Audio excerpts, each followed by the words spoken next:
ಈಗ ನಮ್ಮನ್ನ ತಡೆಯಕ್ಕೆ ಬಂದಂತ ಪೊಲೀಸರು ಅವ್ರು ಖಾಲಿ ಬೀಳುವಂತ ಕೆಲಸ ಮಾಡ್ತಾ ಇದೆ.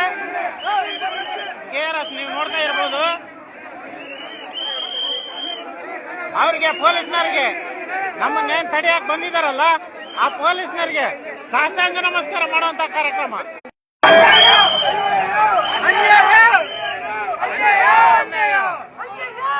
ಈಗ ಕಾಲಿಗೆ ಬೀಳ್ತಿದೆ KRS ಪಕ್ಷ. ನೀವು ನೋಡ್ತಾ ಇರ್ಬೋದು. ಪೊಲೀಸ್ನವರು ನಮ್ಮನ್ನು ತಡೆಯಕ್ಕೆ ಬಂದಂತ ಪೊಲೀಸ್ನವರಿಗೆ ಕಾಲಿಗೆ ಬೀಳೋದ್ರ ಮೂಲಕ ಅವ್ರಿಗೆ ನಮ್ಮನ್ನು ಹೋಗೋದಕ್ಕೆ ಬಿಡಿ ಅಂತ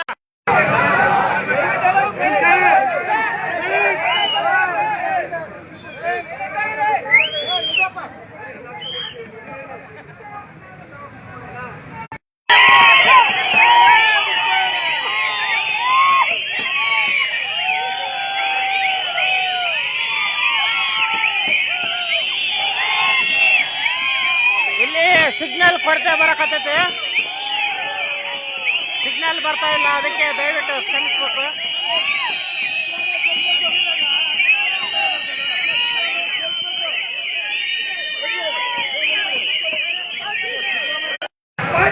ಧಿಕ್ಕಾರ ಧಿಕ್ಕಾರ.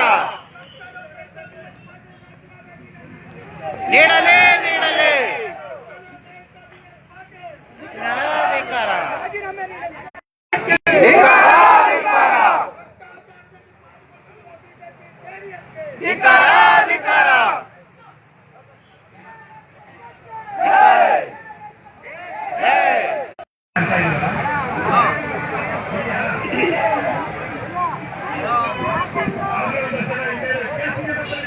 ಕೇಳಿಸುತ್ತೆ ಸರ್.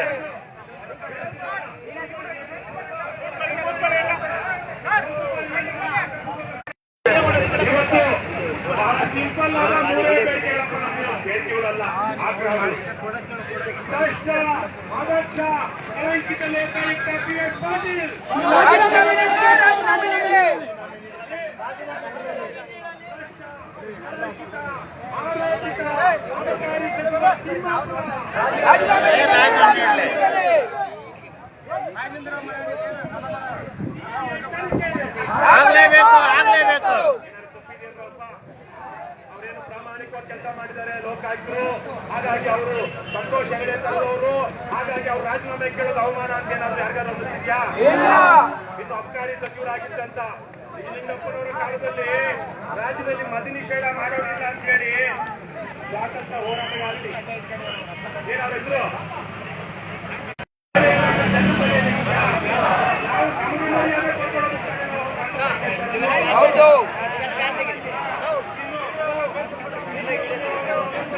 ಅಲ್ಲಿ ನೋಡಿ ಬಸ್ಸುಗಳು ರೆಡಿ ಇದಾವೆ ನಮ್ಮನ್ನ ಕರ್ಕೊಂಡು ಹೋಗೋದಕ್ಕೆ. ಅಲ್ಲಿ ಹಿಂದ್ಗಡೆ ಕೂಡ ಒಂದಿಷ್ಟು ಬಸ್ಸುಗಳು ರೆಡಿ ಇದಾವೆ, ಕಾಯ್ತದೆ.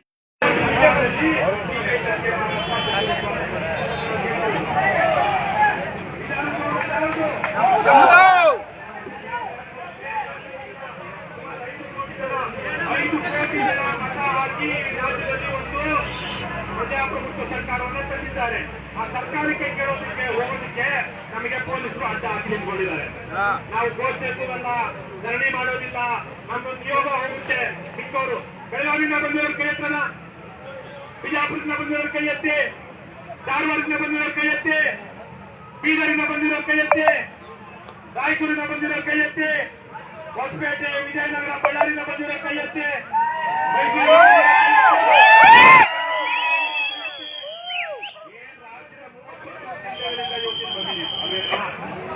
ಬೆಂಗಳೂರಲ್ಲಿರೋರಿಗೆ ಇತರಿಗೆ ಸೈನಿಕರ ಹೋಗಿದ್ದೆ ವಿಧಾನಸೌಧ ಮುಂದೆ ಹೋಗಿ ಫೋಟೋ ತಗೊಂಡಿದ್ದೆ. ನೋಡಪ್ಪ ಅಂದ್ರೆ ನಿಮ್ಮ ಅಪ್ಪನಿಗೋ ನಿಮ್ಮ ಅಮ್ಮನಿಗೋ ನಿಮ್ಮ ಮಕ್ಕಳಿಗೋ ತೋರಿಸಿದ್ರೆ ಅವ್ರ ಕಣ್ಣಲ್ಲಿ ಒಂದು ಏನೋ ಒಂದೇನಂತಾರಪ್ಪ ಅದನ್ನ ಕಣ್ಣು ಹಾಗೆ ಅವರಲ್ಲಿ ಒಂದು ಖುಷಿ ಕಾಣಿಸುತ್ತೆ. ಕಾಣಿಸ್ತಾ ಇದೆಯಲ್ಲಪ್ಪ, ಅನೈತಿಕವಾಗಿದ್ರೆ ಅಧರ್ಮವಾಗಿದ್ರೆ ಅಂತಹ ಕಾನೂನನ್ನ ನಾವು ಧಿಕ್ಕರಿಸಬೇಕು, ಕಾನೂನು ಭಂಗ ಮಾಡಬೇಕು ಅಂತ ಮಹಾತ್ಮ ಗಾಂಧಿಗೆ ಕಾನೂನು ನಿರ್ದೇಶನವನ್ನು ಹೈಕೋರ್ಟ್ ಕೊಟ್ಟಿದೆ. ಪ್ರತಿಭಟನೆ ಮಾಡೋದಿಲ್ಲ, ಧರಣಿ ಮಾಡೋದಿಲ್ಲ. 30 ವರ್ಷಗಳಿಂದ ನಾನಿಲ್ಲಿ ಓದುವಾಗ KR ಸರ್ಕಲ್ ಅಲ್ಲಿ PVC ಮುಂದೆ ಅದು ಸುತ್ತಮುತ್ತ ಎಲ್ಲ KR ಸರ್ಕಲ್ ಅಲ್ಲಿ ಪೆಂಡಲ್ ಹಾಕೊಂಡು ಧರಣಿ ಮಾಡ್ತಾ ಇದ್ರು ರಾಜ್ಯದ ಬೇರೆ ಬೇರೆ ಭಾಗಗಳಲ್ಲಿ. ಪೊಲೀಸ್ ಕಸ್ಟಡಿ ಲೋಕಾಯುಕ್ತ ಕಸ್ಟಡಿಲಿದ್ದಾಗ ಹೈಕೋರ್ಟ್ ಪೊಲೀಸರು ತನಿಖೆ ಮಾಡ್ತಾರೆ. ಯಾವನೊಬ್ಬ ಏಸಿದ್ದ ಏನೋ ಹೆಸರು ಶಾಂತಿಯುತವಾಗಿ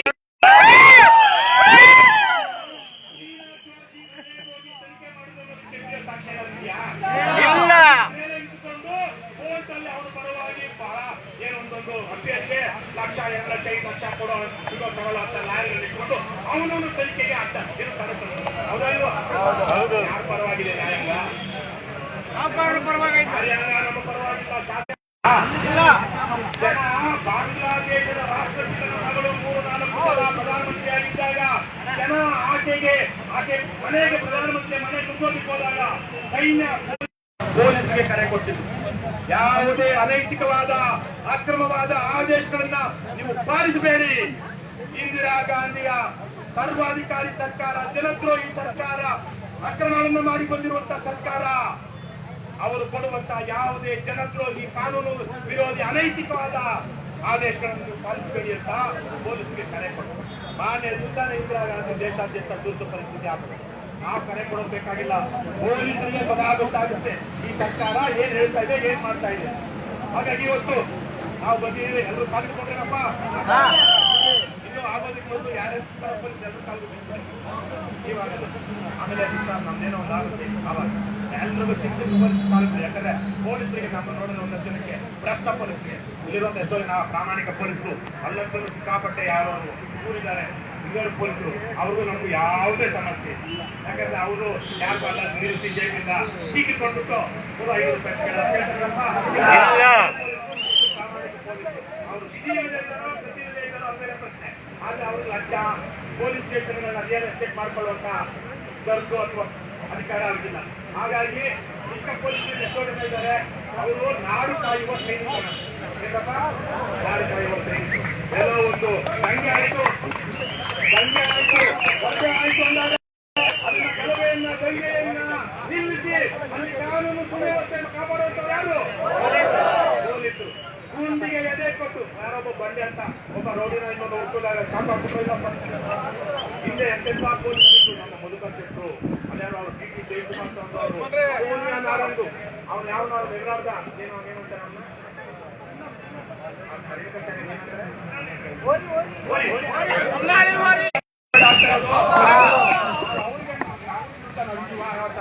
ಇಲ್ಲ ಇಲ್ಲ.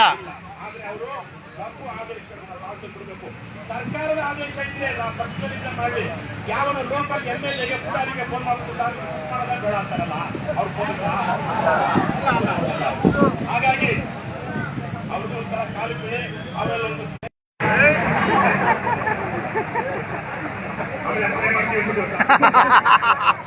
ಅದಕ್ಕೆ ನಾನು ಯಾವಾಗಲೂ ಹೇಳ್ತೀನಿ, ನಾವು ಹೊಡಿತೀವಿ ಅಂದ್ರೆ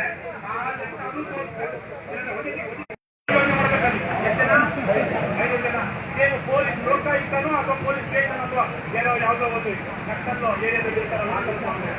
ಹಾಗಾಗಿ ಆ ಥರ ನಾವು ಮಾಡ್ತಾ ಇದ್ದೇನೆ. ಮುಗಿದೋದ್ರೆ ಇವಾಗ ದೀಪಕ್, ಮಂಜುನಾಥ್, ಮರಾಠೆ, ಸ್ವಾಮಿ, ಒಂದು 5-6 ಜನ 7-8 ಜನ ರಘು ಒಂದು ಜನ ನೋಡ್ಕೊಂಡು ಹೋಗಿ ಮೇಲೆ ಸ್ವಲ್ಪ ಹೋಗ್ಬೇಕು ಅಂತ ಹೇಳಿ ಇದೆಲ್ಲ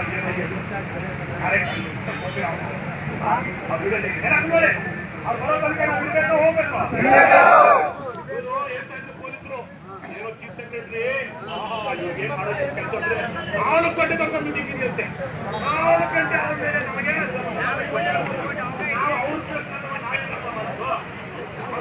ಕೊಟ್ಟು ಹಾಗಾಗಿ ಈಗ ವಿಚಾರಿಸೋದಕ್ಕೆ ಅಲ್ಲಿ ಒಬ್ಬ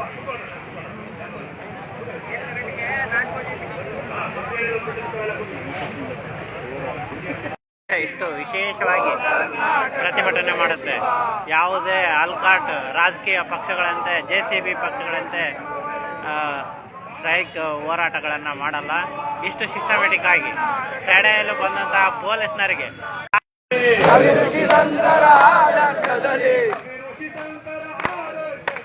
ವಿಧಾನಸೌಧಕ್ಕೆ ಹೋಗೋದಕ್ಕೆ ಪೊಲೀಸ್ನವ್ರು ಬಿಡ್ತಾ ಇಲ್ಲ. ಅದಕ್ಕೆ ಅವರ ಕಾಲಿಗೆ ಸಾಷ್ಟಾಂಗ ನಮಸ್ಕಾರ ಮಾಡೋದ್ರ ಮೂಲಕ ಮತ್ತೆ ರಾಷ್ಟ್ರಕವಿ ಕುವೆಂಪುರವರ ಹಾಡನ್ನು ಹಾಡುವುದರ ಮೂಲಕ ಪ್ರತಿಭಟನೆ ವಿಶೇಷವಾಗಿ ಹಮ್ಮಿಕೊಳ್ತಾ ಇದೆ KRS ಪಕ್ಷ.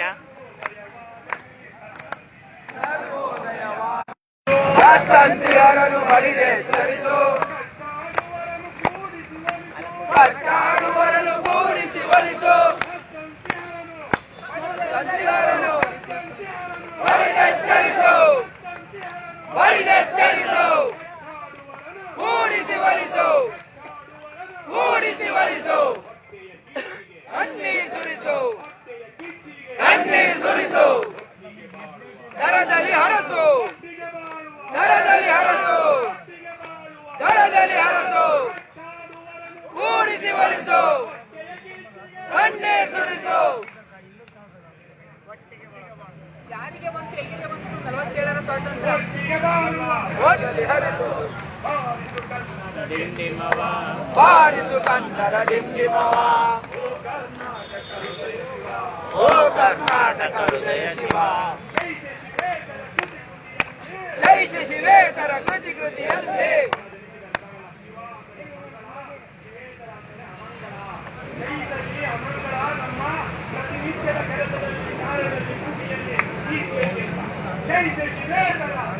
ಜೈ ಶಿವೇತರ ಕೃತಿ ಕೃತಿಯಲ್ಲಿ ಕೃತಿ ಕೃತಿಯಲ್ಲಿ ಮದಿ ಮದಿಯಲ್ಲಿ ಮದಿ ಮದಿಯಲ್ಲಿ ಮದಿ ಮದಿಯಲ್ಲಿ ಆದರ್ಶದಲ್ಲಿ ಆದರ್ಶದಲ್ಲಿ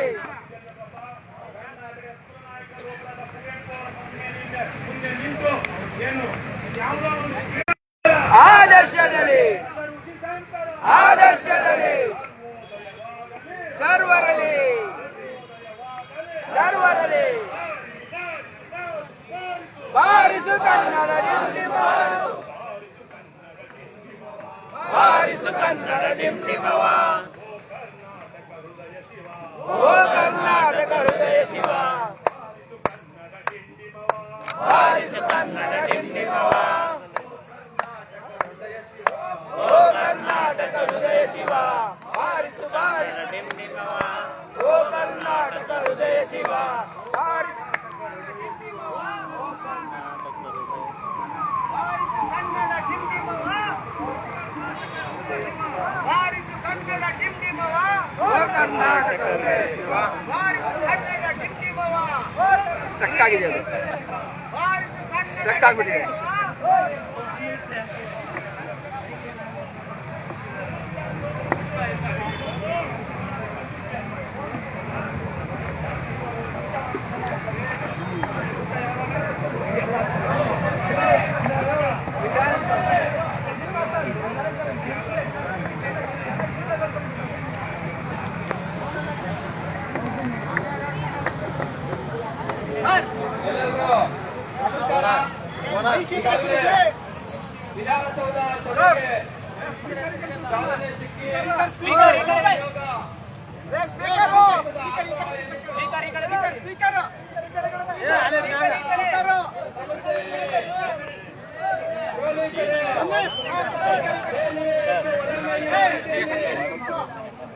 ಯಾರನ್ನ ನಮಗೆ ನ್ಯಾಯ ಕೊಡ್ತೀವಿ, ರಕ್ಷಣೆ ಕೊಡ್ತೀವಿ ಅಂತ ಹೇಳಿ ಇಟ್ಕೊಂಡಿದೀವೋ, ಸಾಕೊಂಡಿದೀವೋ, ನಾವು ನೀವು ಬೆವರು ಸುರಿಸಿ ದುಡಿದಂತಹ ತೆರಿಗೆ ಹಣದಲ್ಲಿ ಅವರಿಗೆ